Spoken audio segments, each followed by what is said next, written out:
بسم اللہ الرحمن الرحیم رب اشرح لی صدری ویسر لی امری واحلل عقدۃ من لسانی یفقہوا قولی۔ الحمد للہ وحدہ والصلاة والسلام علی من لا نبی بعدہ وعلى آلہ واصحابہ الذین اوفوا عہدہ، اما بعد فاعوذ باللہ من الشیطان الرجیم، بسم اللہ الرحمن الرحیم۔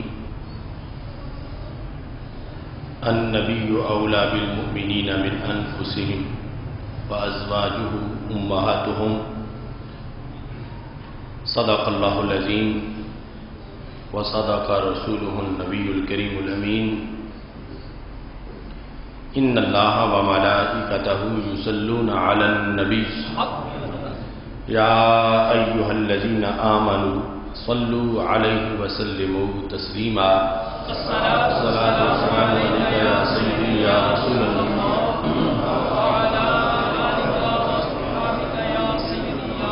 وعلی آلک واصحابک یا حبیب اللہ۔ مولاي صل وسلم دائما ابدا علی حبیبک خیر الخلق کلہم، منزہ عن شریک فی محاسنہ فجوہر الحسن فیہ غیر منقاسم۔ محمد تاج رسل اللہ قاطبۃ، محمد صادق الاقوال والکلم، محمد ذکرہ روح لانفسنا، محمد شکرہ فرد علی الامم۔ رب صل وسلم دائما ابدا علی حبیبک خیر الخلق کلہم۔ اللہ تبارک و تعالی جل جلالہ وعم نوالہ وتم برہانہ وعظم شانہ وجل ذکرہ وعز اسمہ کی حمد و ثنا، اور حضور سرور کائنات مفخر موجودات زینت بزم کائنات دستگیر جہاں غم گسار زماں سید سربراں حامی بے قسم قائد المرسلین خاتم النبیین احمد مجتبی جناب محمد مصطفیٰ صلی اللہ علیہ وآلہ وصحابہ وبارک وسلم کے دربار گوہر بار میں ہدیہ درود السلام عرض کرنے کے بعد، رب ذوالجلال کے فضل و توفیق سے آج خطبہ جمعۃ المبارک کے موقع پر ہماری گفتگو کا موضوع ہے فضائل امہات المومنین رضی اللہ تعالی عنہن۔ میری دعا ہے خالق کائنات جل جلالہ ازواج رسول صلی اللہ علیہ وسلم امہات المومنین رضی اللہ تعالی عنہن کے درجات کو مزید بلند فرمائے، اور خالق کائنات جل جلالہ ہم سب کو ان کی تعلیمات کی روشنی میں اپنی زندگی بسر کرنے کی توفیق عطا فرمائے۔ رب ذوالجلال نے ہمارے آقا تمام رسولوں کے قائد حضرت محمد مصطفیٰ صلی اللہ علیہ وسلم کو مخلوق میں عظمتوں کا حوالہ بنایا ہے،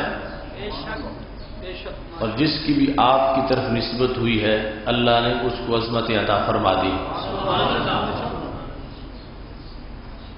اس نسبت کی عظمت کو سمجھنے کے لیے ہمارے سامنے ازواج مطہرات رضی اللہ تعالی عنہن کا مقام و مرتبہ ہے کہ عرب کی وہ عورتیں جو ہمارے آقا صلی اللہ علیہ وسلم کی طرف منسوب ہوئیں، آپ کے عقد نکاح میں آئیں، خالق کائنات جل جلالہ نے انہیں منفرد مقام و مرتبہ عطا فرمایا۔ رب ذوالجلال قرآن مجید برہان رشید میں ارشاد فرماتا ہے النبی اولا بالمؤمنین من انفسہم، کہ حضرت محمد مصطفیٰ صلی اللہ علیہ وسلم مومنوں کی جانوں سے بھی زیادہ ان کے قریب ہیں، وازواجہ امہاتہم، اور آپ کی ازواج مومنین کی مائیں ہیں۔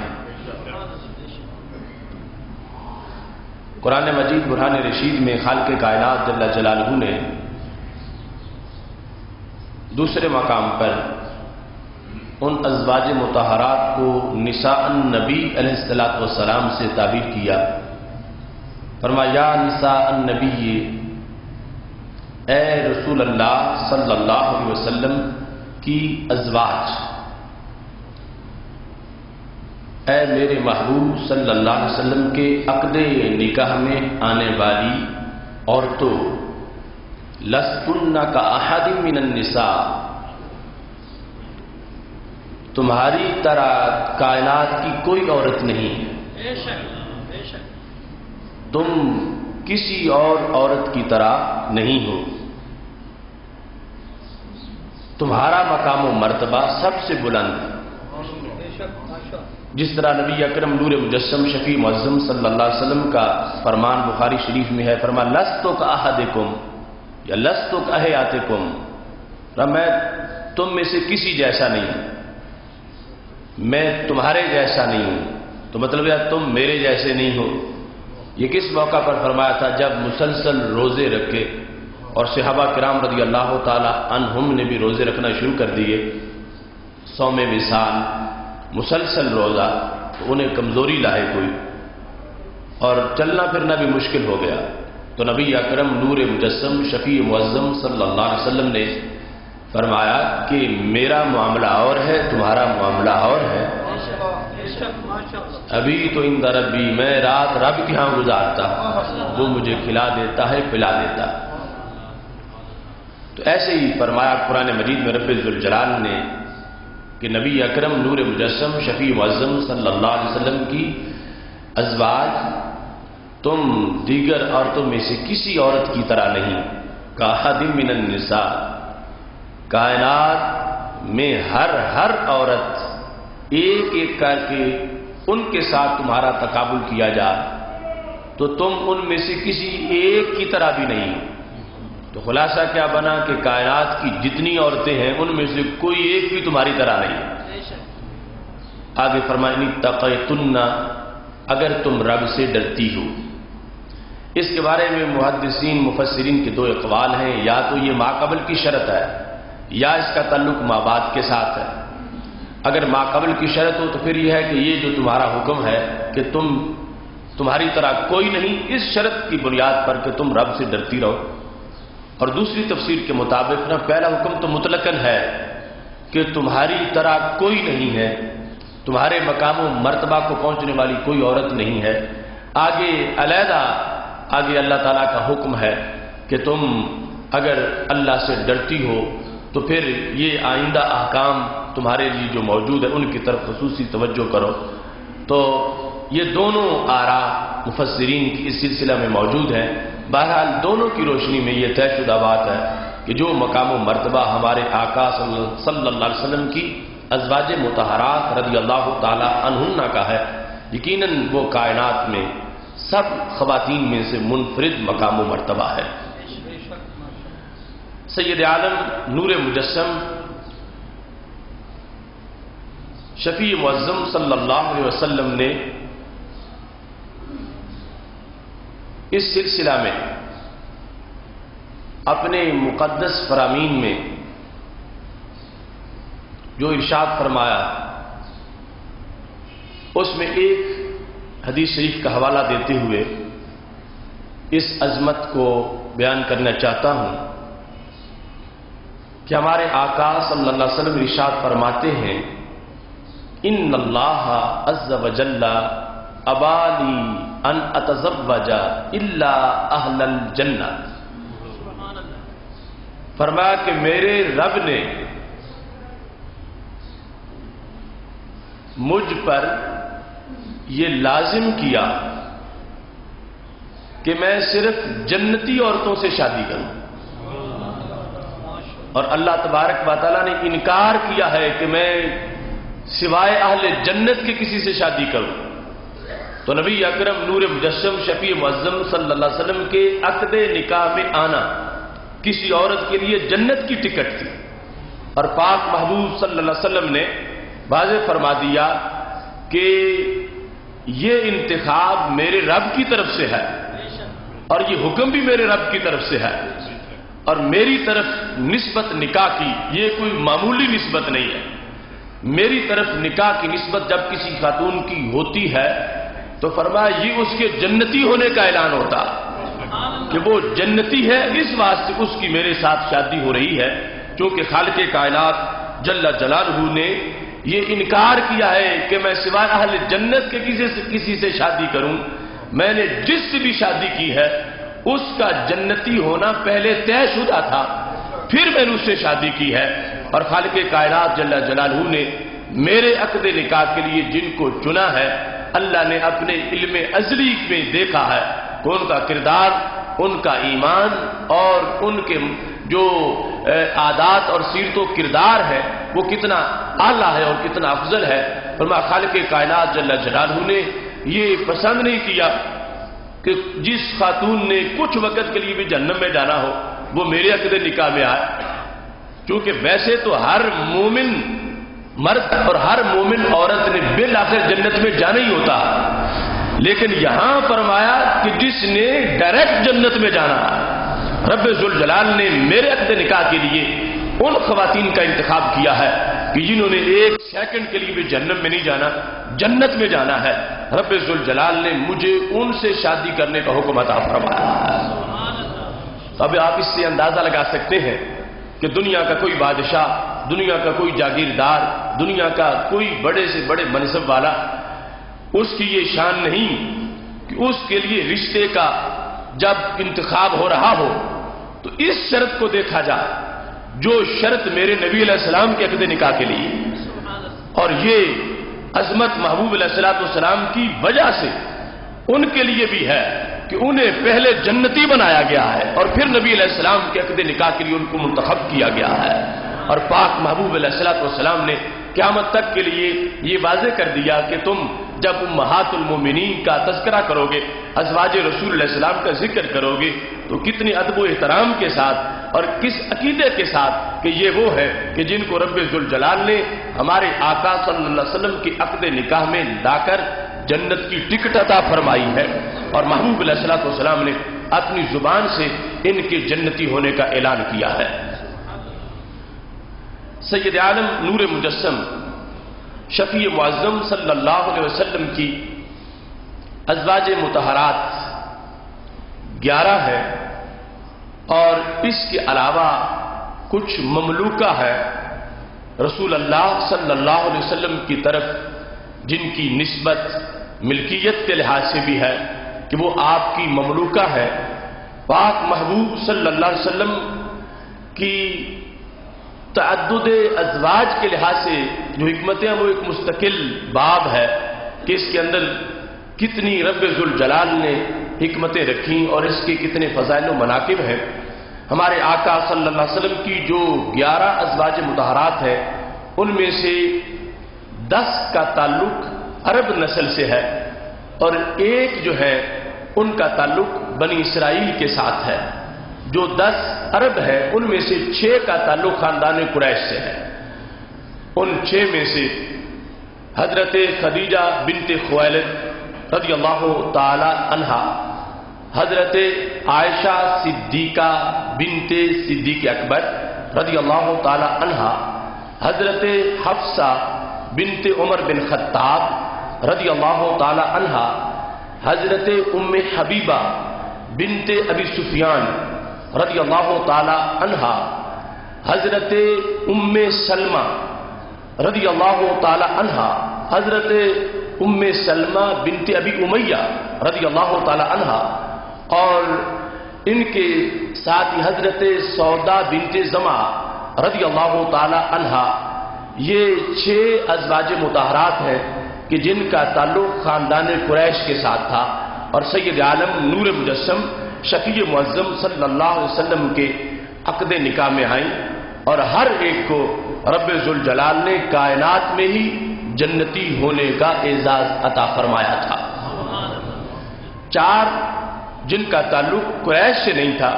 لیکن عرب شریف کے دیگر خاندانوں کے ساتھ ان کا تعلق تھا، ان میں حضرت زینب بنت جحش رضی اللہ تعالی عنہا، حضرت زینب بنت خزیمہ رضی اللہ تعالی عنہا، حضرت میمونہ بنت حارث رضی اللہ تعالی عنہا، اور حضرت جویریہ بنت حارث رضی اللہ تعالی عنہا، یہ 4 وہ عظیم خواتین ہیں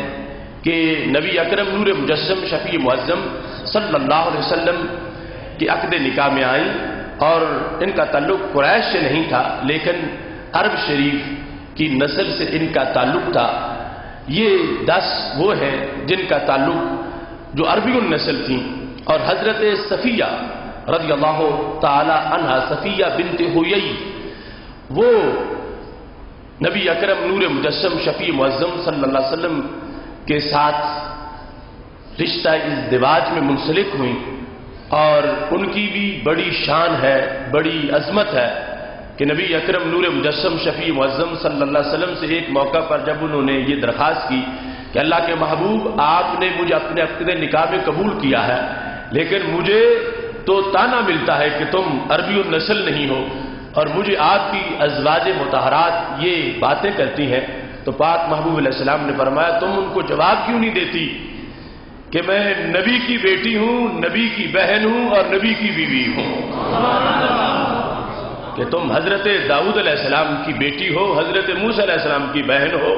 اور تم میری بیوی ہو۔ تو عربی النسل اگرچہ تم نہیں لیکن خالق کائنات جل جلالہ نے تمہیں بھی کتنی عظمتیں عطا فرمائی ہیں۔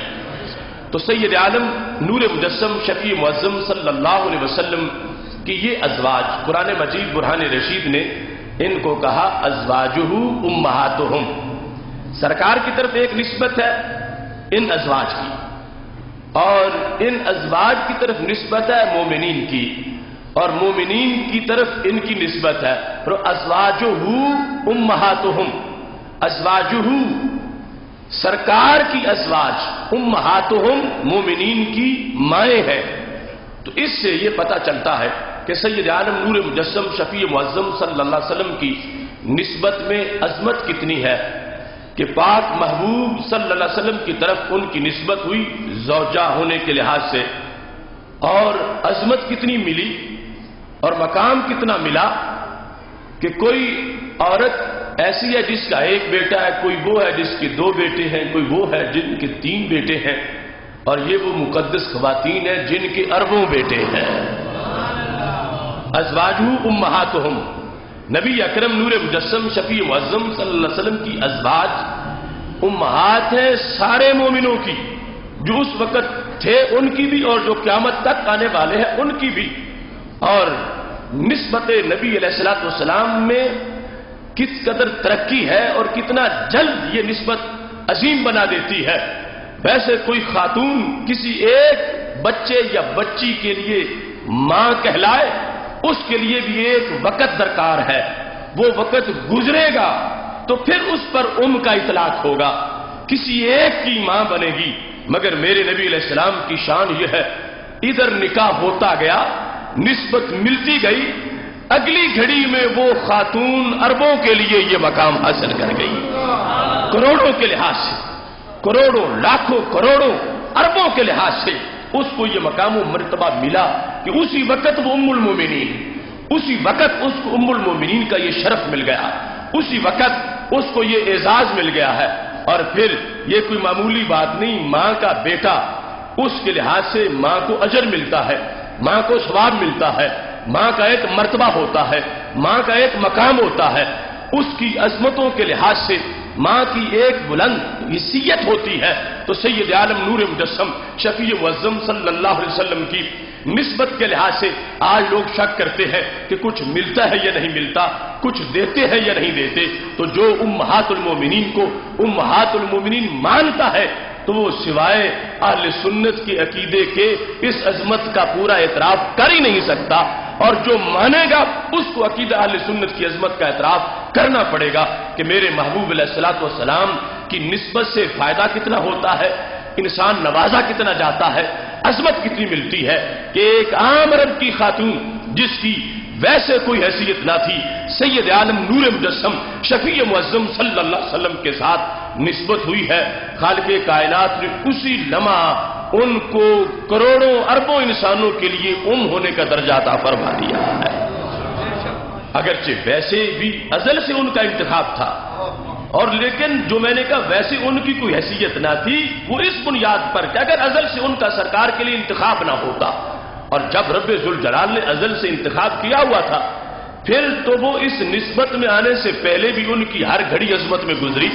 کیونکہ اس نسبت کے لیے ان کو تیار کیا گیا تھا، اس مقام و مرتبہ کے لیے ان کو یہ حیثیات عطا فرمائی گئی تھی، اور ان کو اس مقام و مرتبہ کے لیے رب ذوالجلال نے عطا کیا تھا، تیار کیا تھا۔ یہی وہ انداز ہے کہ جس وقت حضرت عائشہ صدیقہ رضی اللہ تعالی عنہا پر منافقوں نے الزام لگایا اور وہ افق والا مسئلہ چلا، تو سید عالم نور مجسم شفیع معظم صلی اللہ علیہ وسلم نے اپنے صحابہ سے اس سلسلہ میں پوچھا کہ تمہاری رائے کیا؟ چونکہ حضرت صدیق اکبر رضی اللہ تعالیٰ عنہ کے تو گھر کا معاملہ تھا، باقی تینوں جو خلفاء ان میں سے ہر ایک کی رائے وہ امام رازی رحمۃ اللہ علیہ نے اپنی کتاب انوار التنزیل کے اندر لکھی ہے۔ وہ فرماتے ہیں کہ جب نبی اکرم نور مجسم شفیع معظم صلی اللہ علیہ وسلم نے حضرت سیدنا عمر رضی اللہ تعالیٰ عنہ سے پوچھا کہ عمر یہ منافق جو کچھ کہہ رہے ہیں حضرت عائشہ صدیقہ رضی اللہ تعالی عنہا کے بارے میں تمہارا اس سلسلہ میں کیا خیال ہے؟ یہ کسی شک کی بنیاد پر نہیں، چونکہ بخاری شریف میں ہے سرکار خود فرما چکے تھے مجمع عام میں کہ میرے نزدیک عائشہ صدیقہ رضی اللہ تعالی عنہا کا کردار 1% بھی مشکوک نہیں ہے، ابھی آیات کا نزول نہیں ہوا تھا، ما علمت علی عائشہ بسو، اس انداز میں کہ کوئی ایک خامی بھی اس طرح کی ان میں موجود نہیں۔ سرکار یہ پہلے فرما چکے تھے، لیکن ان سے ان کی رائے پوچھی کہ ان کا انداز کس طرح کا، اور تینوں خلفاء کا جو جواب ہے اس سے یہ پتہ چلتا ہے، ایک تو عائشہ صدیقہ رضی اللہ تعالی عنہا کی برات وہ تو موضوع ہی تھا، لیکن اس کے ضمن میں یہ بھی پتہ چلتا ہے کہ ام المومنین ہونے کا مقام کتنا ہوتا، ام المومنین ہونے کا مرتبہ کتنا ہوتا، جن کو نبی علیہ السلام کے عقد نکاح کے لیے منتخب کیا گیا، یہ انتخاب کتنی عظمتوں کی بیک وقت دلیل ہے۔ تو حضرت سیدنا عمر رضی اللہ تعالی عنہ سے جس وقت ہمارے آقا صلی اللہ علیہ وسلم نے پوچھا تو انہوں نے فرمایا، جواب میں عرض کیا محبوب میں تو یہ جانتا ہوں کہ رب ذوالجلال آپ کے بدن پہ مکھی نہیں بیٹھنے دیتا، آپ کے بدن پہ اللہ مکھی نہیں بیٹھنے دیتا۔ اب استدلال کا طریقہ دیکھو، میں نے جو سوچا کیوں نہیں بیٹھنے دیتا، تو حضرت عمر فرماتے ہیں مجھے یہ پتا چلا کہ وہ مکھی پہلے گندگی پہ ہوتی ہے اور رب کو پسند نہیں کہ اگرچہ اس کی ٹانگیں چھوٹی چھوٹی ہیں اور معمولی سی گندگی ساتھ لگی ہوگی، اللہ کو یہ برداشت نہیں ہے کہ وہ مکھی گندگی پہ بھی بیٹھے اور پھر عرش سے مقدس جسم پہ بھی بیٹھ جائے، رب کو یہ پسند نہیں ہے، اس کو منظور نہیں ہے، اس واسطے رب ذوالجلال تمہارے بدن پہ مکھی نہیں بیٹھنے دیتا۔ تو اس سے میں سمجھ گیا ہوں جس رب کو محبوب تمہارے پیکر پہ مکھی کا بیٹھنا منظور نہیں، وہ رب تمہارے عقد نکاح کے لیے کسی نامناسب عورت کا انتخاب کیسے فرما سکتا ہے؟ کیونکہ مکھی کا معاملہ تو معمولی سا ہے بظاہر، اور گھر والی کا معاملہ تو گھر والی کا معاملہ، وہ تو ایک بہت آگے کی بات ہے، وہ تو ایک بڑا گہرا رشتہ ہے، اور وہ تعلق تو ایک بڑا گہرا تعلق ہے۔ تو رب ذوالجلال کو جب یہ پسند نہیں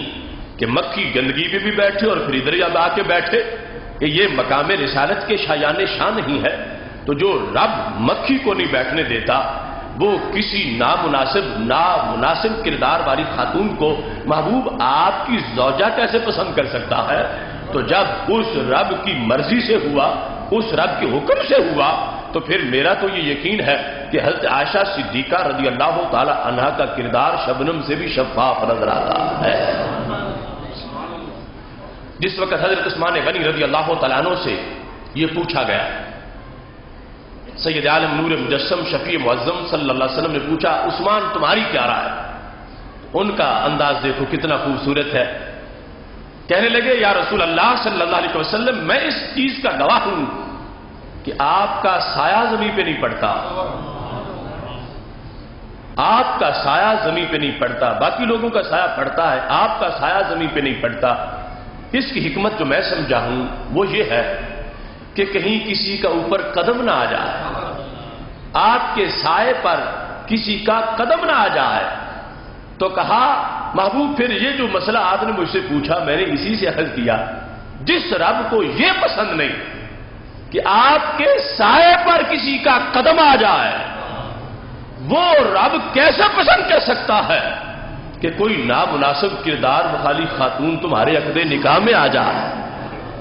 یہ جو رب نے تمہارے آداب رکھے ہیں، تمہاری شانیں رکھی ہیں، تمہارے مقامات رکھے ہیں،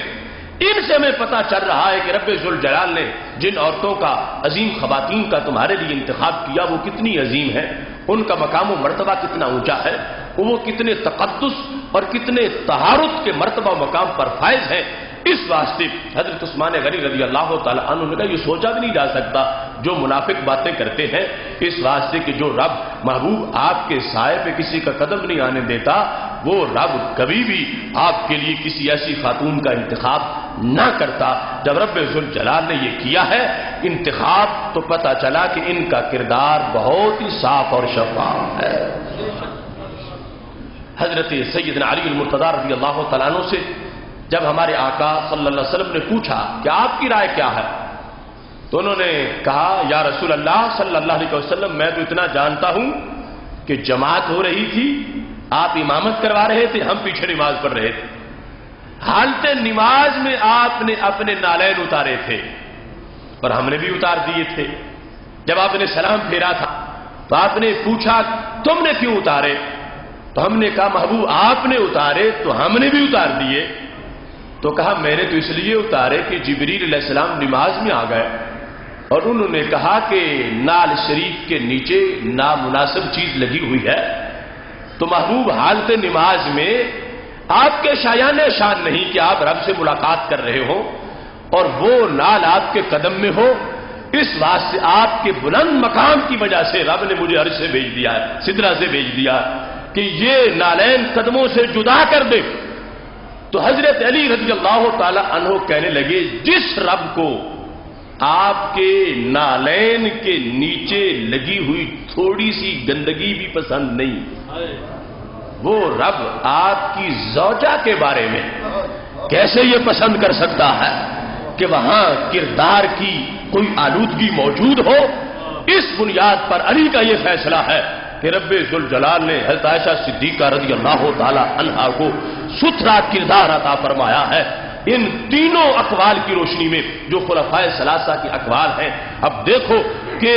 ایک تو شان رسالت کو بیان کرنے کا ان کا طریقہ کیسا ہے، اور پھر یہ دیکھو کہ جن کو ہمارے نبی علیہ السلام کے عقد نکاح کے لیے پسند کیا گیا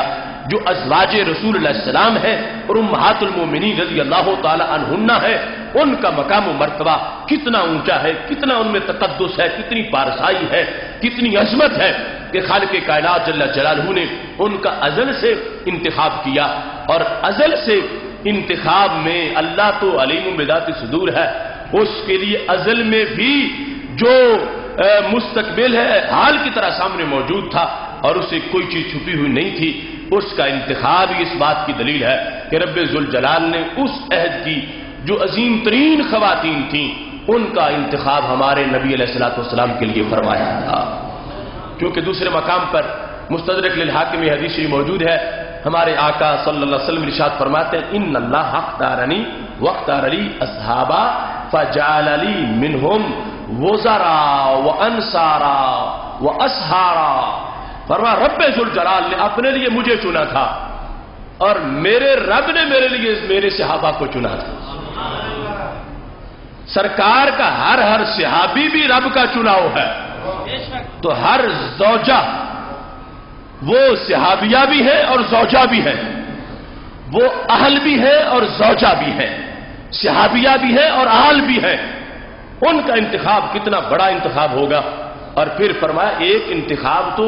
صحابی اور ایماندار ہونے کے لحاظ سے سب کا رب ذوالجلال نے کیا. پھر فرمایا رب نے ان میں سے میرے وزراء چنے،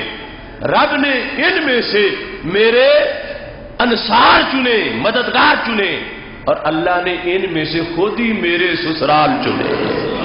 اسہارا انتخاب رب کا ہے، ازل سے رب ذوالجلال نے انتخاب کیا ہے. اس بنیاد پر سید عالم نور مجسم شفیع معظم صلی اللہ علیہ وسلم کی طرف جن عظیم خواتین کی نسبت ازدواج کے لحاظ سے ہوئی، ان کی عظمت اتنی ہے کہ ہم لفظوں میں بیان نہیں کر سکتے. اور قرآن مجید برہان رشید کے انداز سے یہ پتہ چلتا ہے کہ یہ مقدس خواتین نبی علیہ الصلوۃ والسلام کے شرف صحبت سے یعنی صحابیات بھی ہیں اور اہل بھی ہیں. چونکہ قرآن مجید برہان رشید کے متعدد مقامات پر یہ اس انداز میں لفظ آل کا استعمال موجود ہے. بالخصوص جب حضرت موسیٰ علیہ السلام مدین سے مصر جا رہے تھے اور حضرت شعیب علیہ السلام سے اجازت لے کے شادی کے بعد اپنی زوجہ محترمہ کے ساتھ جب مصر کی طرف جا رہے تھے، رات کا وقت تھا، سردی بھی تھی اور آگ کی ضرورت تھی، اور دور اندھیرے میں آگ نظر آئی. تو اذ قال لأہلہ، جب کہا انہوں نے اپنے اہل کو. اب وہاں پر اہل کا لفظ زوجہ پہ بولا گیا، وہاں پر اہل کا اطلاق ان کی پاک بیوی پہ بولا گیا. تو قرآن مجید برہان رشید یہ واضح کر رہا ہے کہ جو کسی کی زوجہ ہے وہ اس کا کی اہل ہے. جس طرح ہم اردو میں اہلیہ کہتے ہیں، اہل کا لفظ اہل بیت کا اطلاق قرآن مجید برہان رشید کے اندر ان پر موجود ہے. اور یہ ان کی شان ہے کہ خالق کائنات جل جلالہ نے انہیں کئی شرف عطا فرمائے ہیں، اور قیامت تک کے ایمانداروں کے لیے یہ لازم کیا کہ ان کا ادب و احترام کرو، اس واسطے کہ رب ذوالجلال نے انہیں تمہارے لیے کا درجہ عطا فرمایا ہے اور انہیں امہات المومنین کا لقب عطا فرمایا ہے. قرآن مجید برہان رشید کے اسلوب کے اندر حکمتیں بڑی ہیں. رب ذوالجلال یہ اس کی پسند تھی کہ قیامت تک کے عاشق جو سرکار دو عالم صلی اللہ علیہ وسلم کو دیکھ بھی نہیں سکیں گے، سب کی نسبت ہو نبی علیہ السلام کے گھر کی طرف. صحابہ کرام رضی اللہ تعالیٰ عنہ سے لے کر آخری لوگوں تک یہ سمجھے کہ ہم پرائے نہیں، ہم تو سرکار کے گھر کے لوگ ہیں، ہم تو محبوب علیہ الصلوۃ والسلام سے بڑا قریبی تعلق رکھتے ہیں، ہم سرکار کے امتی بھی ہیں اور سرکار کے گھرانے کی ہمیں خصوصی نسبت بھی ہے. تو اس کا ایک انداز تو یہ ہو سکتا تھا کہ رب ذوالجلال فرماتا النبی اولیٰ بالمؤمنین من انفسہم وہو ابوہم، کہ نبی مومنوں کی جانوں سے بھی زیادہ قریب ہے اور ان کے باپ بھی ہیں، تاکہ قیامت تک کے لوگ سمجھتے کہ ہم بیگانے نہیں، ہم تو سرکار ہمارے باپ ہیں. وہو ابوہم، یہ اللہ تعالیٰ ارشاد فرما دیتا. لیکن اللہ نے یہ نہیں فرمایا، کیونکہ اگر یہ لفظ آ جاتے وہو ابوہم تو پھر نبی علیہ الصلوۃ والسلام کا کسی خاتون کے ساتھ نکاح نہ ہو سکتا جو محبوب علیہ السلام کا کلمہ پڑھنے والی ہے، کیونکہ سرکار پھر اس کی بھی باپ قرار پاتے. اور پھر وہو ابوہم کے تقاضے کے مطابق کوئی خاتون ام المومنین کا درجہ نہ پا سکتی. مقصد یہ ہے کہ سب منسوب بھی ہو جائیں، اور مقصد یہ ہے کہ ادھر امہات المومنین کو درجہ و مقام بھی مل جائے. تو خالق کائنات نے کتنا خوبصورت انداز اختیار کیا. یہ نہیں فرمایا کہ وہ تمہارے باپ ہیں، لیکن یہ فرما دیا کہ ان کی بیویاں تمہاری مائیں ہیں. وَأَزْوَاجُهُ أُمَّهَاتُهُمْ، ان کی بیویاں تمہاری مائیں ہیں، تاکہ وہ حکمت بھی برقرار رہے کہ سید عالم نور مجسم شفیع معظم صلی اللہ علیہ وسلم کی سنت قیامت تک نکاح قرار پائے، اور نکاح کی عظمت سرکار کی نسبت سے جو ثابت ہوئی وہ بھی ثابت ہو. اور پھر اس کے ذریعے سے آگے مسائل، پھر ازواج مطہرات حضرت عائشہ صدیقہ رضی اللہ تعالی عنہا نصف دین کی روایت کرنے والی ہے اور تمام ازواج مطہرات دین آگے پڑھانے والی ہیں، اور پھر صحابہ کرام رضی اللہ تعالی عنہم کی بیویاں ان سے آ کے پڑھنے والی ہیں، اور کبار صحابہ ان سے مسائل پوچھنے والے ہیں۔ تو وہ ایک پوری حکمت تھی کہ ازواج ہوں محبوب علیہ السلام کی تو آگے دین پھیلے گا، اور آگے عورتوں والے مسائل جو ان کی رہنمائی قیامت تک کے لیے ہوگی۔ تو اس واسطے رب ذوالجلال نے کتنا خوبصورت اسلوب اختیار کیا، یہ نہیں فرمایا کہ وہ تمہارے باپ ہیں، کہ اللہ کے نبی مومنوں کی جانوں سے قریب ہے، وہو ابوہم، اور وہ ان کے باپ ہیں، نہیں، رب ذوالجلال نے دونوں سائڈیں کتنی عظیم بنائی ہیں کہ قیامت تک کے غلاموں کو یہ حکمت بھی دینی تھی، نسبت بھی دینی تھی، شرف بھی دینا تھا۔ اگرچہ تم 15ویں صدی میں پیدا ہوئے ہو لیکن تم بیگانے نہیں ہو، تم سرکار کے گھرانے سے نسبت رکھتے ہو، تمہاری اپنے پیغمبر سے بڑی قریب کی نسبت ہے۔ تو نبی اکرم نور مجسم شفیع معظم صلی اللہ علیہ وسلم کو اللہ تبارک و تعالیٰ نے یہ عظمت عطا فرمائی، فرمایا ازواجہ امہاتہم، ان کی ازواج اے قیامت تک کے مسلمانوں تم سب کی وہ مائیں ہیں۔ تو جو کسی کا بیٹا ہو، کسی کا بیٹا ہو، جس خاتون کا وہ بیٹا ہے، اس خاتون کے خامند کے ساتھ اس کا کتنا قریب کا تعلق ہے،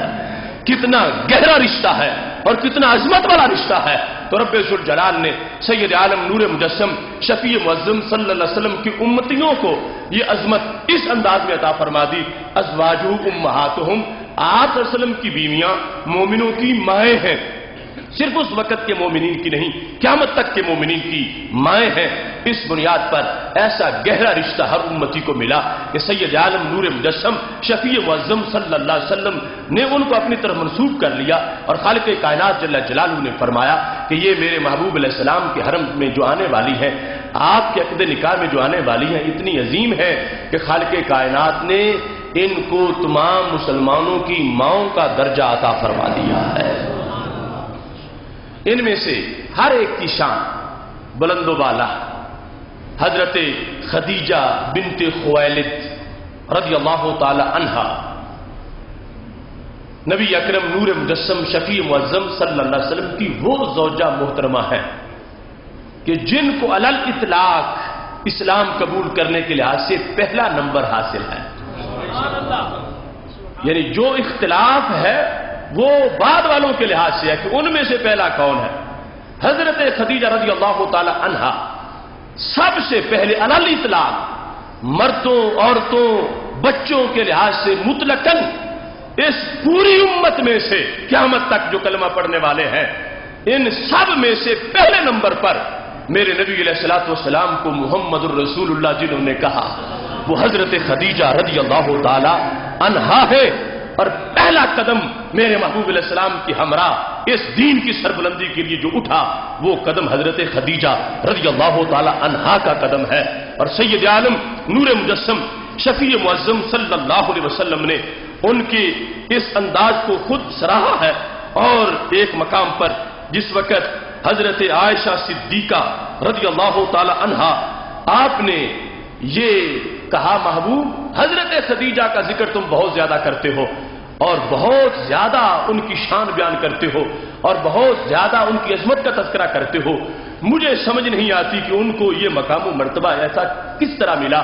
کہ ان کا وصال بھی ہو گیا اور اب بھی ان کا چرچا ہوتا ہے، اب بھی ان کا ذکر ہوتا ہے۔ کیونکہ سید عالم نور مجسم شفیع معظم صلی اللہ علیہ وسلم جب تحائف بھیجتے تھے محلوں میں لوگوں کی طرف، تو ان تحائف کے اندر ایک کوٹا حضرت خدیجہ رضی اللہ تعالی عنہ کی سہیلیوں کا تھا کہ جب بھیجتے تھے فرماتے تھے فلاں گھر جا کے فلاں عورت کو دے آؤ، پوچھا جاتا کیوں؟ فرمایا وہ خدیجۃ الکبریٰ کی سہیلی ہے، اس واسطے یہ تحفہ ان کو جا کے دے آؤ۔ اور یہاں تک کہ حضرت عائشہ صدیقہ رضی اللہ تعالی عنہا کہتی ہیں کہ ایک بوڑھی عورت ہمارے گھر آتی تھی اور ہمارے نبی علیہ الصلوۃ والسلام اس پہ بڑی ہی مہربانی فرماتے تھے، بڑی شفقت فرماتے تھے۔ تو ایک دن حضرت عائشہ صدیقہ رضی اللہ تعالی عنہا نے پوچھا یا رسول اللہ صلی اللہ علیہ وسلم اس عورت کا کیا تعلق ہے ہمارے خاندان کے ساتھ؟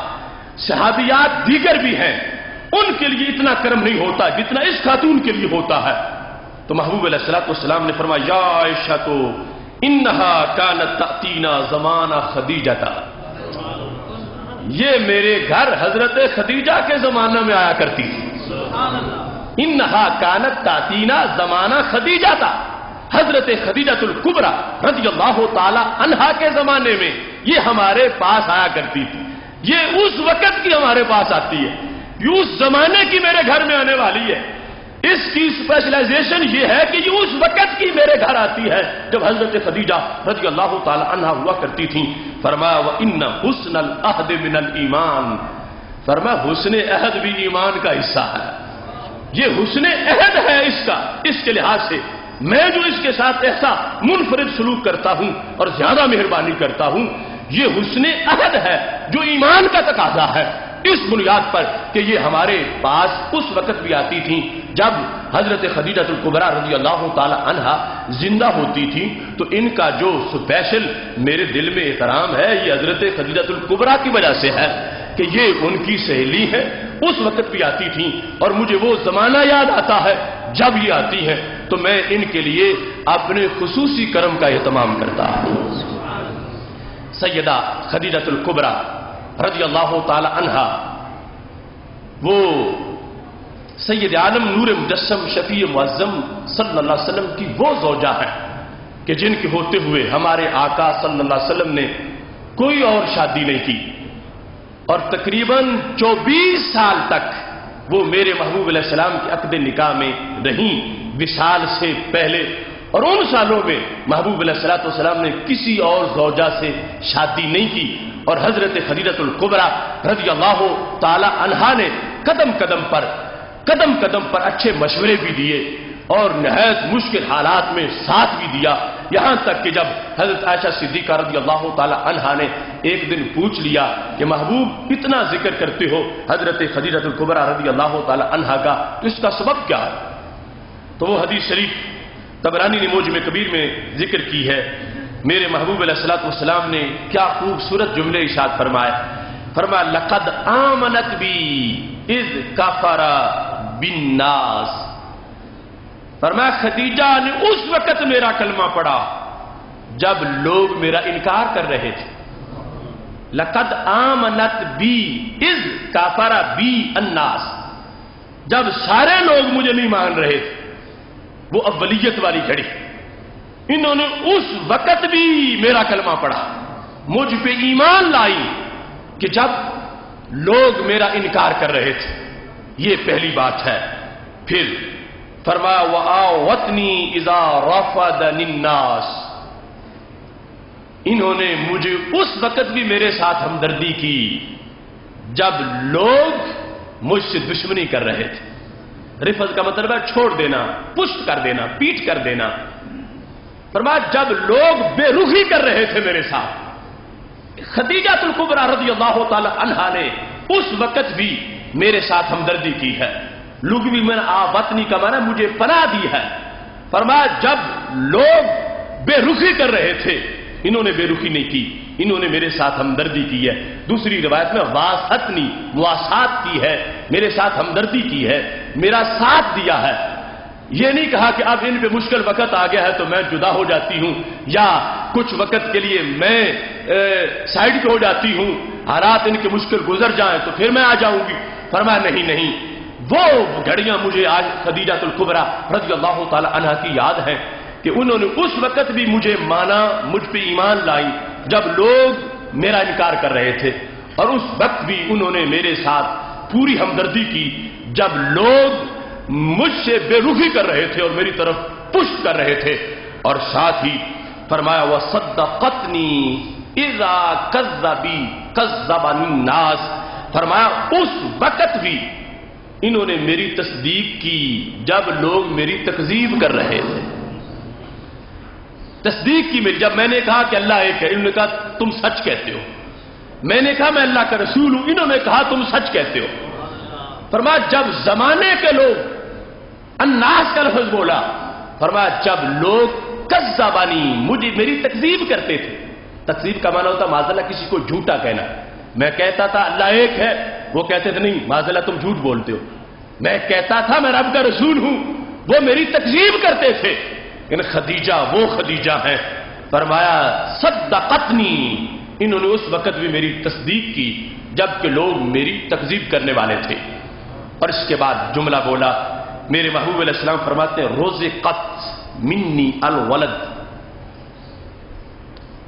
فرمایا ان کو مجھ سے رزق ملا اولاد کا، ان کو رزق ملا اولاد کا، اذ حرمتنہ، فرمایا جب کہ تم ساری اس سلسلہ میں محروم رہی ہو، انہیں مجھ سے اولاد کا رزق ملا۔ تو نبی اکرم نور مجسم شفیع معظم صلی اللہ علیہ وسلم کے 3 صاحبزادے، حضرت سیدنا قاسم رضی اللہ تعالیٰ عنہ، حضرت سیدنا طیب رضی اللہ تعالیٰ عنہ، حضرت سیدنا طاہر رضی اللہ تعالیٰ عنہ، تینوں کے تینوں حضرت خدیجہ الکبریٰ رضی اللہ تعالیٰ عنہا کے شکم پر نور سے پیدا ہوئے۔ اور نبی اکرم نور مجسم شفیع معظم صلی اللہ علیہ وسلم کی 4 صاحبزادیاں، حضرت سیدہ زینب رضی اللہ تعالی عنہا، حضرت سیدہ رقیہ رضی اللہ تعالی عنہا، حضرت سیدہ ام کلثوم رضی اللہ تعالی عنہا، حضرت سیدہ فاطمہ الزہرا رضی اللہ تعالی عنہا، یہ 4 حضرت خدیجہ سے ہوئی ہیں۔ تو نبی اکرم نور مجسم شفیع معظم صلی اللہ علیہ وسلم نے فرمایا عائشہ میں اس لیے تذکرہ کرتا ہوں خدیجہ الکبریٰ رضی اللہ تعالی عنہا کا، یہ 4 چیزیں میرے محبوب علیہ الصلوۃ والسلام نے بیان کی۔ فرمایا آمنتنی، انہوں نے ایمان قبول کیا، مجھ پر ایمان لائیں جب لوگ انکار کر رہے تھے، انہوں نے ہمدردی کی جب لوگ بے رخی کر رہے تھے، انہوں نے تصدیق کی جب لوگ تکذیب کر رہے تھے۔ فرمایا وہ مجھ سے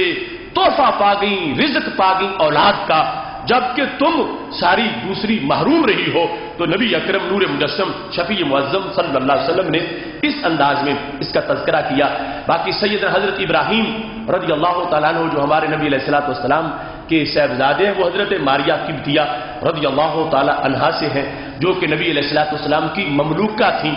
اور وہ منکوحہ زوجہ کے لحاظ سے سرکار فرما رہے تھے کہ جو تم میری ازواج ہو، تم محروم رہی ہو اس چیز سے جو حضرت خدیجہ رضی اللہ تعالی عنہا کو یہ وصف بھی خصوصی طور پر ملا کہ رب ذوالجلال نے انہیں میری اولاد کی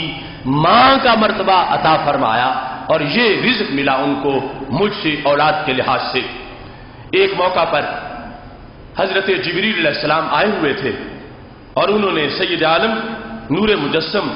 شفیع معظم صلی اللہ علیہ وسلم سے یہ کہا کہ یہ حضرت خدیجہ پاس بیٹھی ہوئی ہیں، اقرہا السلام من ربہا ومنی، میں جبریل رب کا سلام لے کے آیا ہوں، رب ذوالجلال کا سلام ان کو محبوب پہنچا دو، میرا بھی سلام ان کو پہنچا دو۔ حضرت خدیجہ الکبریٰ رضی اللہ تعالی عنہا کی عظمت کو ذکر کرتے ہوئے میرے محبوب علیہ السلام نے فرمایا، جو بخاری میں بھی ہے، مسلم میں بھی موجود ہے، سید عائشہ صدیقہ رضی اللہ تعالی عنہا اس کی روایت کرتی ہیں کہ بشر خدیجہ ببیت فی الجنہ، کہ نبی اکرم نور مجسم شفیع معظم صلی اللہ علیہ وسلم نے حضرت خدیجہ الکبریٰ رضی اللہ تعالی عنہا کو جنت کے ایک محل کی خوشخبری کہ تمہارا جنت میں محل ہے، وہ محل کیسا ہے؟ من قصب لا صخب فیہ ولا نصب، بخاری مسلم دونوں میں موجود ہے، قصب صاد کے ساتھ، وہ ہے محل مجوف ہیرے کا، وہ محل بنا ہوا ہے ہیرے کا، اور ہیرا وہ جو اندر سے خالی ہو، جس طرح شیشے کی نالیاں ہوتی ہیں، ویسے قصب کا لفظ جو ہے وہ بانس پہ بولا جاتا ہے، یہ کانے بھوکنر جس کو ہم کہتے ہیں اندر سے خالی ہو، اس پر اس کا اطلاق ہوتا ہے، لیکن یہاں حدیث شریف میں ہیرا ہو اور ہو اندر سے خالی، ہیرے کی نالیوں سے اس طرح ان کو جوڑ کے محل بنایا گیا حضرت خدیجہ الکبریٰ رضی اللہ تعالی عنہا کے لیے۔ اور محبوب علیہ السلام فرماتے ہیں اس کی شان یہ ہے کہ اس میں کبھی بھی بندے کو سر درد نہیں ہوتا، اور اس کی شان یہ ہے کہ اس میں بندے کو کبھی تھکاوٹ محسوس نہیں ہوتی۔ لا نصب، نصب ہے تھکاوٹ، اور سخب ہے سر درد، اب دنیا کا کوئی بڑے سے بڑا بادشاہ اس کی زوجہ کا کیا یہ پروٹوکول ہو سکتا ہے کہ اس کے لیے کوئی ایک چھوٹا سا کمرہ ایک مرلے کا بھی ایسا ہو کہ جہاں داخل ہو تو سر درد نہ ہو اس کی ضمانت دی جائے، جہاں داخل ہو تو شور نہ پہنچے کسی لحاظ سے بھی اس کی، اور پھر یہ کہ تھکاوٹ نہ ہو اس کی ضمانت دی جائے، نہ تھکاوٹ ہو نہ سر درد ہو۔ یہ سارے جہانوں کے سردار حضرت محمد مصطفیٰ صلی اللہ علیہ وسلم کی شان گرامی ہے کہ سید عالم نور مجسم شفیع معظم صلی اللہ علیہ وسلم نے فرمایا بشارت ہے خدیجہ تجھے۔ لوگ کہتے ہیں معاذ اللہ ان کو کل کا پتہ نہیں، ان کو پرسوں کا پتہ نہیں، ان کو معاذ اللہ اپنا پتہ نہیں میرے ساتھ کیا ہوگا، لیکن یہ ہمارا عقیدہ ہے کہ میرے محبوب علیہ السلام نے فرمایا اے خدیجۃ الکبریٰ رضی اللہ تعالی عنہا، رب ذوالجلال نے تجھے یہ مقام و مرتبہ عطا فرمایا کہ خالق کائنات نے تیار کیا ہوا ہے جنت میں وہ محل جو اس انداز کا ہے، لا صاحب ولا نصب، جس میں تھکاوٹ بھی نہیں ہوگی، سر درد بھی نہیں ہوگا، اور وہ مخصوص قسم کے ہیروں سے رب ذوالجلال نے اس کو بنایا ہے اور اس کو تیار کروایا ہے۔ ایک مقام پر حضرت عائشہ صدیقہ رضی اللہ تعالی عنہا نے یہ بھی گواہی دی جو طبرانی میں موجود ہے، فرماتے ہیں کہ اطعما خدیجہ من عنب الجنہ، کہ ہمارے نبی علیہ السلام نے دنیا میں ہی حضرت خدیجہ کو جنتی انگور کھلائے تھے۔ اطعما خدیجہ من عنب الجنہ، باقی تو جنت میں جائیں گے تو کھائیں گے، مگر یہ میرے نبی علیہ السلام کے گھرانے کی عظمت ہے۔ پاک محبوب علیہ السلام کی زوجہ محترمہ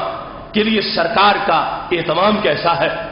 جنت کی انگور دنیا میں ہمارے آقا صلی اللہ علیہ وسلم نے حضرت خدیجہ الکبریٰ رضی اللہ تعالی عنہا کو کھلائے، اور پاک محبوب علیہ السلام ان عظمتوں کا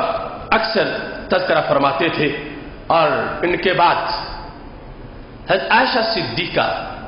بنت صدیق اکبر رضی اللہ تعالی عنہما، کتنا اونچا مقام و مرتبہ ہے اور کتنی بڑی شان ہے۔ حضرت عائشہ صدیقہ رضی اللہ تعالی عنہا کو ہمارے نبی علیہ السلام نے موفقہ کا لقب دیا، موفقہ، کہ جنہیں ہر نیکی کی توفیق دی گئی ہے، ہر بھلائی کی توفیق دی گئی ہے، ہر عظمت کی توفیق دی گئی ہے۔ یہ اس موقع پر ہمارے محبوب علیہ السلام نے ارشاد فرمایا تھا۔ حضرت عبداللہ بن عباس رضی اللہ تعالیٰ عنہ اس کی روایت کرتے ہیں، اور امام ترمذی نے شمائل میں اس کا ذکر کیا ہے کہ رسول اللہ صلی اللہ علیہ وسلم فرمانے لگے من کان لہ فرطان من امتی ادخلہ اللہ بہما الجنۃ، جس کے دو فرط ہوں گے، دو فرط، اللہ ان کی وجہ سے اس کو جنت دے دے گا۔ دو فرط، فرط کہتے ہیں کہ کسی کا نابالغ بچہ فوت ہو جائے چھوٹی عمر میں، وہ فرط ہے، کیا وہ جا کے جنت کی تیاری کرے گا اور اپنے والدین کو جنت میں لے جائے گا۔ تو جس کے دو فوت ہو چکے ہیں، بچے یا بچیاں بالغ ہونے سے پہلے، وہ اس کے لیے فرط ہے، مشکل کشائی کریں گے۔ تو میرے نبی علیہ السلام نے فرمایا بندے کو دکھ تو بڑا ہوتا ہے، تکلیف تو بڑی ہوتی ہے، مگر جس کے فوت ہو چکے ہوں وہ یہ ذہن میں رکھے کہ وہ اس کے مددگار بنیں گے اور وہ انتظار کریں گے جنت کے دروازوں پر اور اپنے والدین کو جنت لے جائیں گے، اللہ ان کی وجہ سے ان کے والدین کو جنت عطا فرمائے گا۔ جس وقت محبوب علیہ السلام نے یہ فرمایا تو حضرت عائشہ صدیقہ رضی اللہ تعالی عنہا نے سوال کیا، قالت عائشہ ومن كان له فرط من امتك، یا رسول اللہ صلی اللہ علیہ وسلم آپ کی امت میں سے جس کا ایک بچہ یا بچی وہ بلوغ سے پہلے فوت ہوئے ہوں تو ان کے لیے کیا ہے؟ تو محبوب علیہ السلام نے اس کے جواب نے فرمایا ومن كان له فرط یا موفقہ، اب وہ لفظ بولا موفقہ، اے موفقہ، ہر بھلائی کی توفیق دی گئی عائشہ، جس کا ایک بھی ہوگا وہ ایک بھی جنت میں لے جائے گا۔ سبحان اللہ۔ جس کے دو ہوں گے تو دو جنت میں لے جائیں گے، جس کا ایک ہوگا تو ایک جنت لے جائے گا۔ حضرت عائشہ صدیقہ رضی اللہ تعالی عنہا پھر بول پڑی، کہنے لگیں فمن لم یکن لہ فرط من امتک، جس کا کوئی بھی نہ ہو، نہ دو ہو نہ ایک، اس کے لیے کیا ہے؟ تو میرے محبوب علیہ السلام نے فرمایا فانا فرت امتی، جس کا وہ چھوٹا سہارا نہیں، میں بڑا سہارا جو موجود ہوں۔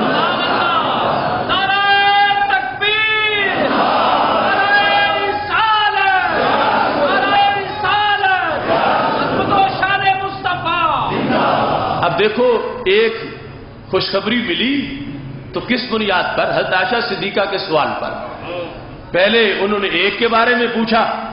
اور پھر کہنے لگی یا رسول اللہ صلی اللہ علیہ وسلم، جس کا ایک بھی نہ ہو، جس کا فرق ہے ہی کوئی نہیں، تو اس کے لیے وہ کیا، اس کا کیا بنے گا؟ تو محبوب علیہ السلام نے فرمایا آنا فرت امتی، امت کا میں آپ جو فرت ہوں، میں آپ جو لے جانے والا ہوں جنت میں، میں آپ جو سہارا ہوں، میں آپ جا کے پہلے جنت کا اہتمام کرنے والا ہوں۔ آگے اس کی دلیل بھی بیان کی، بڑی عظیم دلیل ہے۔ فرمایا لم یصابوا بمثلی، اتنا بیٹا فوت ہو جائے تو دکھ نہیں ہوتا جتنا میرے وصال سے امت کو دکھ پہنچے گا۔ لم یصابوا بمثلی، دو فوت ہو، ایک فوت ہو، جگر پارے، تو اتنی تکلیف امت کو نہیں ہوگی جتنی ان کو میری وجہ سے تکلیف ہوگی۔ یعنی جب میرا بھی سال ہو جائے گا تو جو زندہ اس وقت موجود ہوں گے ان کو جتنا غم ہوگا وہ اتنا اور کسی وجہ سے نہیں ہوگا، اور جو بعد میں آئیں گے تڑپتے رہیں گے کہ ہمیں ایک گھڑی مل جاتی، ہمیں ایک دن ہی مل جاتا،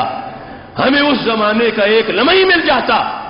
فرمایا وہ قیامت تک اس بات پہ تڑپتے رہیں گے کہ ہم اس وقت پیدا کیوں نہیں ہوئے، ہم بعد میں پیدا ہوئے ہیں۔ فرمایا جو موجود ہے میرے وصال کی وجہ سے، جو انہیں مصیبت آئے گی وہ کسی اور وجہ سے، وہ غم نہیں جو میری وجہ سے آئے گا، اور قیامت تک جو پیدا ہوں گے انہیں جو میری بنیاد پر کہ مجھ سے ان کی ملاقات نہیں ہوئی، جتنا ان کو بے چینی اس وجہ سے ہوگی اتنی کسی وجہ سے نہیں ہوگی۔ اس واسطے جس کا کوئی سہارا نہیں، اس کا سہارا میں محمد صلی اللہ علیہ وسلم۔ اس مقام پر محبوب علیہ السلام نے حوصلہ افزائی کرتے ہوئے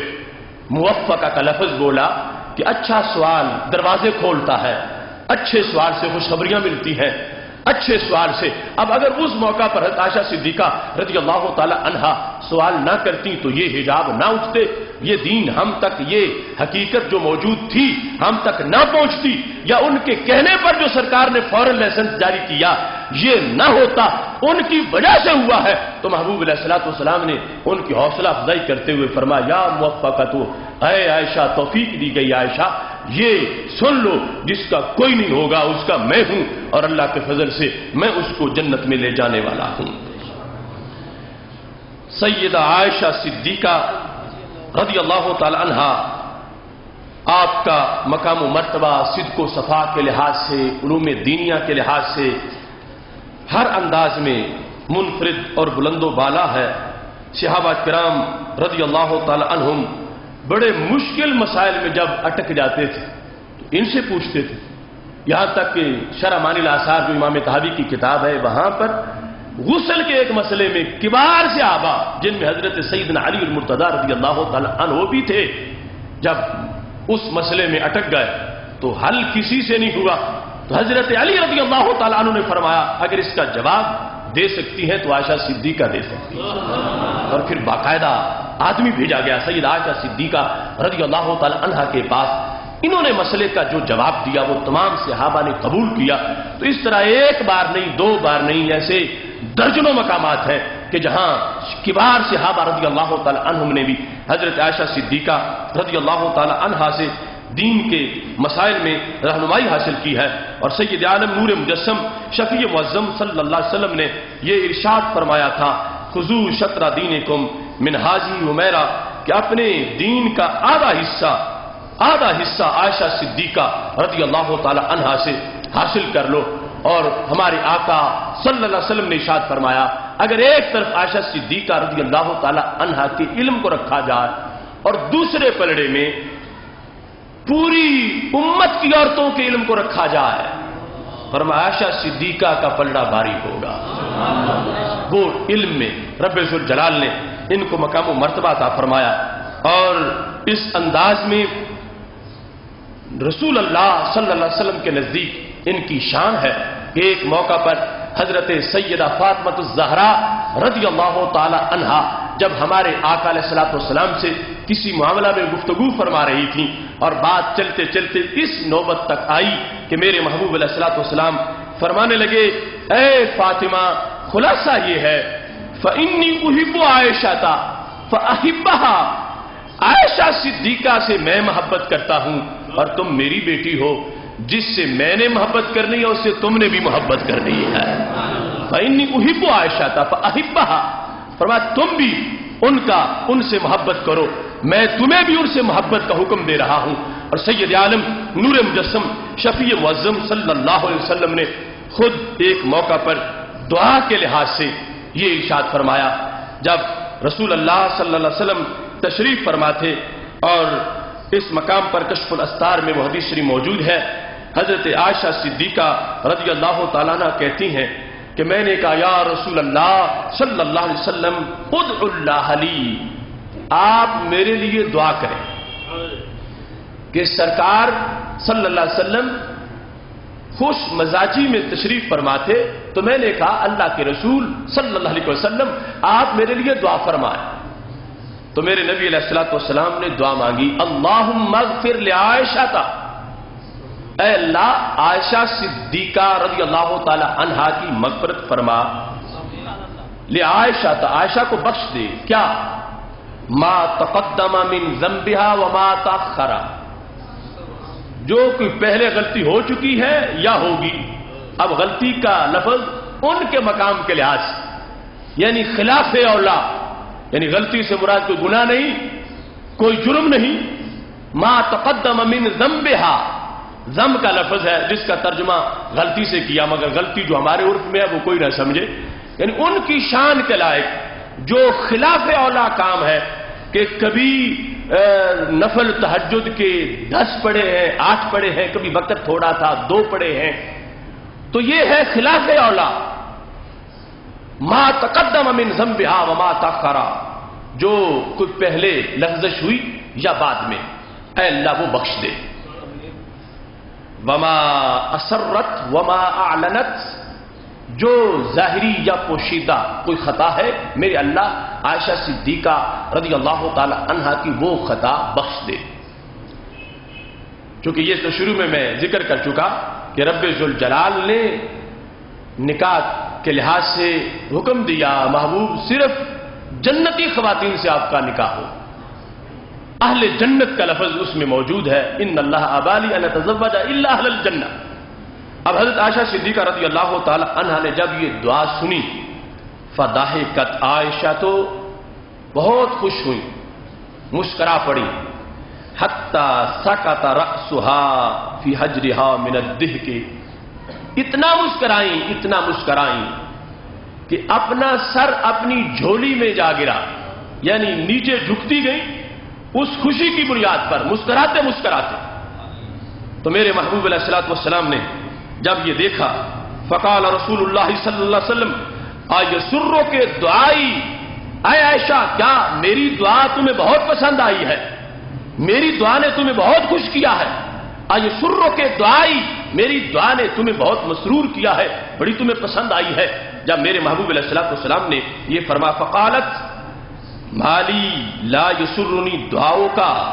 محبوب خوش نہ ہوں تو کیا کروں، کہ آپ نے اتنی جامع دعا مانگ دی ہے، پہلے پچھلے اور اعلانیہ پوشیدہ، مکمل طور پر کوئی معمولی لغزش باقی نہیں رہی جو بخشی نہیں جائے گی، آپ نے اتنی جامع دعا میرے لیے فرما دی ہے۔ تو جب میرے محبوب علیہ الصلوۃ والسلام نے یہ سنا، اگلا جملہ کتنا عظیم جملہ ہے، فرمایا سنو عائشہ، فواللہ انہا لدعوتی لامتی فی کل صلاۃ، تم اپنے لیے یہ دعا سن کے اتنی خوش ہو رہی ہو، یہ دعا قیامت تک کی ہر امتی کے لیے میں ہر نماز میں مانگنے والا ہوں۔ یہ دعا جو میں نے تمہارے لیے مانگی ہے، یہ تو میں ہر امتی کے لیے مانگتا ہوں۔ ہماری کروڑوں محفل میلاد، ہمارے کروڑوں درود کیسے بدل بن سکیں ان کی مہربانیوں کا۔ میرے محبوب علیہ الصلوۃ والسلام فرماتے ہیں، فواللہ خدا کی قسم ہے عائشہ، فواللہ خدا کی قسم، انہا لدعوتی لامتی، یہ ہے میری دعا میری امت کے لیے، یہ ہے میری دعا میری امت کے لیے۔ کب؟ فرمایا فی کل صلاۃ، ہر نماز میں یہ دعا میں مانگتا ہوں، ہر نماز میں یہ دعا میں اپنی امت کے لیے مانگتا ہوں۔ وہ حبیب پیارا تو عمر بھر کرے فیض و جود ہی سر بسر، ارے تجھ کو کھائے تپے سکر، تیرے دل میں کس سے بخار ہے۔ امتی یہ کہہ رہا ہو بزام خیش امتی کہ ان کا خیال نماز میں آ جائے تو گائے گدے کے خیال سے معاذ اللہ برا ہے، اور سرکار تو نماز میں بھی امتی کے لیے دعا مانگ رہے ہیں۔ فرمایا عائشہ یہ میری دعا ہے، ہر نماز میں یہ دعا میں مانگتا ہوں تمہارے لیے، میں نے جو مانگی یہ دعا میں ہر امتی کے لیے، پوری امت کے لیے، قیامت تک کے غلاموں کے لیے یہ دعا میں ہر نماز میں کرتا ہوں۔ تو سیدہ عائشہ صدیقہ رضی اللہ تعالی عنہا، آپ کی سیرت، کردار اور معمولات یہ ایک بہت تفصیلی موضوع ہے، چونکہ وقت نہیں کہ میں اس کی تفصیل کروں۔ یہ اس لحاظ سے بھی اب ان کا جو سرکار دو عالم صلی اللہ علیہ وسلم سے مکالمہ ہوتا ہے، سوال و جواب ہے، ایک سوال کتب حدیث میں، یعنی اگر سوالات اکٹھے کیے جائیں سوالات صحابہ تو ان سوالات میں بڑی تعداد عائشہ صدیقہ رضی اللہ تعالیٰ عنہ کے سوالوں کی ہے، اور انہوں نے سوالات کیے ہیں، سرکار نے جواب دیے ہیں، قیامت تک کے لیے امت کی راہ روشن ہو گئی ہے۔ حضرت ام حبیبہ رضی اللہ تعالی عنہا جو حضرت ابو سفیان رضی اللہ تعالی عنہ کی بیٹی ہیں، حضرت امیر معاویہ رضی اللہ تعالیٰ عنہ کی بہن ہیں، وہ حضرت ام حبیبہ رضی اللہ تعالی عنہا، ابھی حضرت ابو سفیان نے کلمہ نہیں پڑھا تھا، وہ پہلے انہوں نے کلمہ پڑھا اور نبی علیہ الصلوۃ والسلام کے عقد نکاح میں موجود تھیں، اور کتنا کامل ان کا عشق تھا، عشق رسول علیہ السلام، اور کتنی بڑی ان کی شان ہے۔ جب وہ صلح حدیبیہ والا پیریڈ ختم ہونے والا تھا اور حضرت ابو سفیان نے بھی کلمہ نہیں پڑھا تھا اور مدینہ شریف گئے کہ مدت بڑھائی جائے، اور خیال آیا کہ میری بیٹی یہاں ہوتی ہے تو بیٹی کو مل لوں، کتنے سال ہو گئے۔ جب حضرت ابو سفیان رضی اللہ تعالی عنہ حضرت ام حبیبہ رضی اللہ تعالی عنہا کے گھر گئے ملنے کے لیے، کئی سالوں کے بعد جب حضرت ام حبیبہ نے اپنے باپ کو دیکھا تو گھر میں جو میرے نبی علیہ السلام کا بستر سجا ہوا تھا فوراً اس کو لپیٹ کے سائڈ پہ کر دیا، تو پوچھا حضرت ابو سفیان نے کہ بیٹی سالوں کے بعد میں ملنے آیا ہوں اور تم نے یہ بستر سائڈ پہ کر دیا،